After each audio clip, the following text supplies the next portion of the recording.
เกี่ยวก็ไปลองปานางอ่องซันซูจิเมื่อเหลียวในตึงมีอาสักสายใจอยู่ห้าอำนั้นก็มีอาสักสายใจเย้าห้าที่ไหนเป็นอันข้องคำเจอกวนเมืองตั้งหนำตั้งหลายค่ะเนาะและในสื่อตรงวงมันเขาก็อ่อนกันเทงกันตั้งหนำตั้งหลาย1 วันมันหึงก็ซึกมาในเนี่ยมันเฮ็ดลองตัวเปียกเปิงมากูมือกูอันเป็นออกมาชับห่าง AI อันปลอมตั้งหนำตั้งหลายค่ะเนาะและเนี่ยมือว่ามือซึ่งเนี่ยก็ซ้ำมีชับห่างออกมาเทียงยาวค่ะเนาะซึ่งมันเขาเป็นเพออกมาเนอเดยกะลำค่ะเนาะแต่สีชับเปลี่ยนชับห่างอ่องซานซูจีและดังภูมิบุญพรเนอมุกจุ่ม ICRC มุกจุ่ม ICRC อย่างนั้นซ้ำเนี่ยมันดีอยู่ยำบอกกาหือเนี่ยวันเมื่อไหร่เขาข่าวมาเราลาดกว่าจ้ำกันค่ะเนาะแต่วันเมื่อไหร่ถึงมาวันที่4เนอเปลี่ยนเดือนปี2026ค่ะเนาะและเนี่ยเมื่อว่าเมื่อซึ่งในกองเขาข่าวได้หันข่าวเงาเกี่ยวกับไปลองป่าอ่องซานซูจีเนื้อสื่อตรงวงมันแลเนื้อข่าวมันเขาได้ก็ว่ามันเป็นช่องทาง AI และในคำฟ้องก็สมาอันเจอในขนมเป็นช่องทางอันเต้อยู่เว้ก็ว่าในช่องทางจะได้กวนอ่องซานซูจีนั่นไปตัวควักในขนมอันกันเทียงกันดังนำดังหลายก็ได้กวนเขาคำไปมาเราลาดลองอ่องซานซูจีเนี่ยเขาคำมาเราลาลองเกี่ยวกับไปลองมุกจุ้งไข่คาเปเลี้ยงอันเป็น ICRC นั่นค่ะเนาะมุกจุ้งอันได้เนี่ยเขาก่อตั้งมาเมื่อวันที่17เดือนเฟบรุารี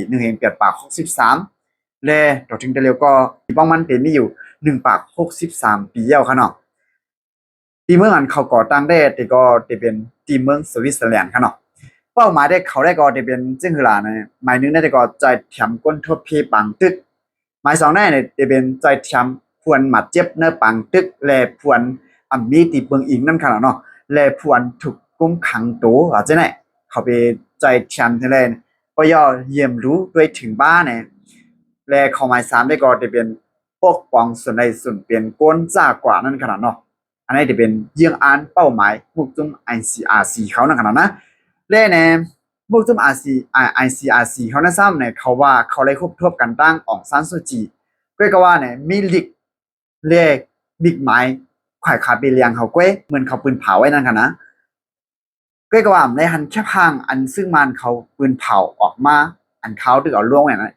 มุกจุ่มข่ายขาเพเขาเลียงเขาขำเอาล่วงป้าค่ะเนาะอันนี้ก็เป็นอันดีทางเทอมที่เรียกว่าในสนามก้าซึ่งมันเขาก็กุ้งขังตัวอ่องซานซูจีได้ตั้งหึงเนาะขนาดเนาะเจมือเนอปี2021ปุ่นเย้ากาก่อนป่นมาไหนมันได้มีซึกมันปืนเผาละลายก้วยก้นเมืองก่อนบ่หยุ่มย้ำอันนี้ซ้ำเนี่ยเขาก็มาปืนเผาออกแท่งเนี่ยก็เป็นอันข้องคำใจแท่งอันนึงนั่นขนาดเนาะเป็นข้องคำใจก็ว่าอยู่ดีทุกใจอ่องซานซูจีได้มันย่ำยุ่มขนาดว่ามันมีอาสาสายใจก็การนี้เด็เป็นเขาว่องเวียงให้ขนาดอันเป็นลูกเมฆซึ่งมันอันอยู่หิมความจำตัดจำเดียปีดอจะในค่ะกันเนาะอันนั้นเมืองมันปืนตีอันเขากุ้มขังตัวอ่องซานซูจีเมื่อพ้องนั่นเขาว่าอ่องซานซูจีในมันมีเย้ามันดูเสียงอาสาสายใจกว่าหึงหนาเย้าเขาสมันไหน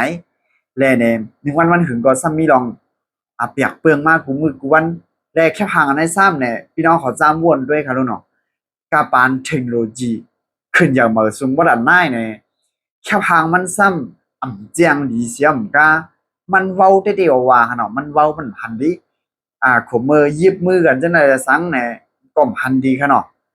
มันเหมือน AI ดีๆค่ะนะก็ว่าเขาเอากับแจ๊บสมามใจ AI สมานอันนี้ก็มันเถียงกันตั้งนำตั้งหลายนั่นขนาดเนาะในค่ะนะเลยพี่น้องขอพี่ดาหันถึงเส้นในก็ปันไว้ตั้งหันถึงสื่อเจ้าไว้ตั้งใจวิดีโอคนได้ค่ะเนาะตายตายแล้วนั่นพยายามเปลี่ยนคอตอบค่ะเนาะเอาขามาไปด้วยกว่าต้องกันนั่นขนาดนะ